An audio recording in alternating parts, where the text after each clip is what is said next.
YouTube, it's Chris. Welcome back to the channel. DLSS 4 is in town, and now there's a really nice way you can actually enforce DLSS 4 to work in your game instead of the game using the old DLSS version that the game came with. DLSS 4 will look a hell of a lot better, but at the same time, it does take a little bit of an FPS hit. Usually I wouldn't recommend DLSS if you had a fairly decent card, right? Because usually DLSS hasn't looked that good on the older versions. DLSS 4 sometimes now can almost look as good as native because of in-game TAA implementation. Now before how you had to used to do it, to change DLSS version for the game, you would have to go and manually download the DLSS version, the latest, and actually drag and drop that file into the game folder, which is a little bit risky for multiplayer online games. Sometimes they actually protect the game files, and also sometimes you're dealing with an anti-cheat. And now there's a way to do it on a driver level. Now I've seen other scripts that do this, but I wasn't happy with how they worked and they were kind of flawed. So I've made my own script. If you want to grab this, go to GitHub, download it, and I'll show you how it works. A quick disclaimer, if you've got a really high-end card and you tune your settings down, you're probably not going to care or need to use DLSS. But if you have a medium to low-end card or even a high-end card and you're playing 4K Ultra and you would like a couple more frames with a minimal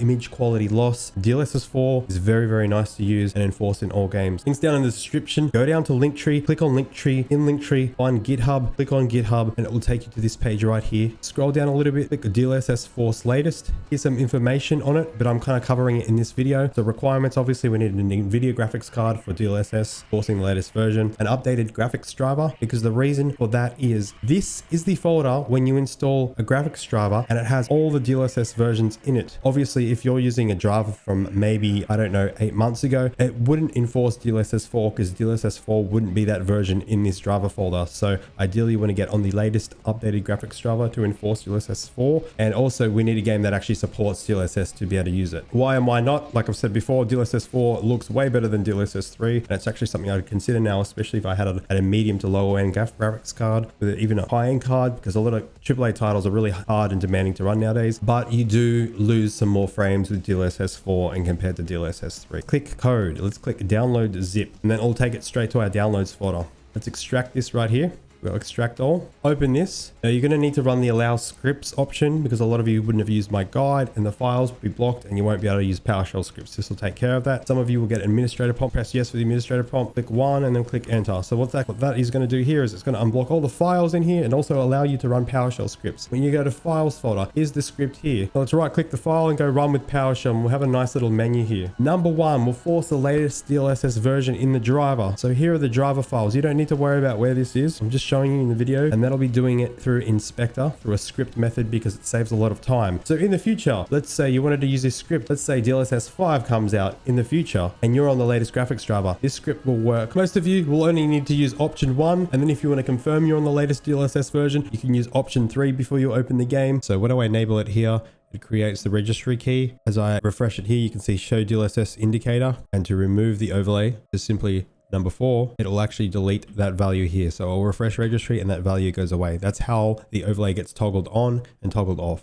When you turn DLSS on in game, it will show you the driver version. Okay. Unfortunately, they didn't name DLSS 4 as DLSS V4, which makes it quite difficult to showcase how to use this tool to see what in-game the DLSS version is. So when you see that, you can just press any key and it'll take you back to the menu. Test showcase. We're in 1440p with reflex on and ultra settings, no config applied. We're only getting about 150 FPS here. Let's turn DLSS on and see what the default version is. Let's go put the DLSS preset into ultra performance to see what kind of frame rate we can get. Best case scenario on DLSS 3. So we went from 150 to 230 FPS, and that's with DLSS 3, but the quality doesn't look so great. Now let's exit the game and force DLSS 4. Number 1, and then press enter, and it gives us the confirmation that DLSS 4's latest on, and then it shows us that NVIDIA Profile Inspector has been applied. To show you really quick, it's changed in the NVIDIA Profile Inspector. We scroll down here, it's these two. DLSS enable DLL override at on, and DLSS force preset letter at always use latest. That is all that's really getting changed. Now I've booted up the game and we've got the same performance preset, and we can confirm that we're on DLSS 4. As we see down the bottom left, looks so much better compared to DLSS 3.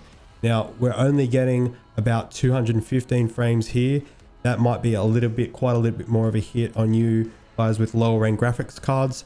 Now this script doesn't have to stay open all the time. A lot of you could just use option number 1 and then remove the overlay. So you just press 4 to remove the overlay. Some games are a little bit problematic and they won't allow the driver to enforce the latest version. As far as the ones that I'm aware of at the moment are Call of Duty. There may be others. I do have a workaround for that. So for games like Call of Duty, you may need to go into Inspector. We'll use option number 6. This will open the inspector that was downloaded with the script. And then we'll scroll down and we'll make sure that DLSS is forced. So yes, it is forced on and always use latest. You may need to go to the specific game profile. So if you're playing Warzone or Black Ops 6 at the moment, you'll have to search Call of Duty Black Ops 6. And for some of you, not all of you, some of you, these settings will be changed back to off in the profile like that. It hasn't done it on my driver, but I've seen it do it on other drivers. But you go to the game profile and it will actually be off. So when that happens, what I want you to do is actually turn it on in that specific game profile, then press apply to make sure it's on and always use latest.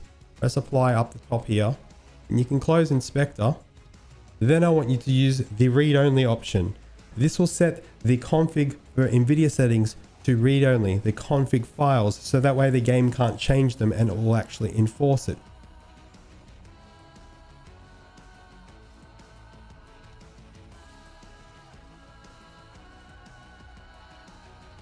See what frame rate we get on the same preset, but with DLSS 3. And now we're in the game with just DLSS 3. As you can see, now we're getting about 366 FPS. And down the bottom left, we're on DLSS 3.7. So that's DLSS 3. Okay guys, that covers everything. So if you want to revert, all you need to use is option number 2 and option number 4. If you'd like your BIOS, Windows, PC game fresh, tuned and optimized, check out my PC service. That's it for me. Hope you enjoyed the video. See you guys next time. Bye.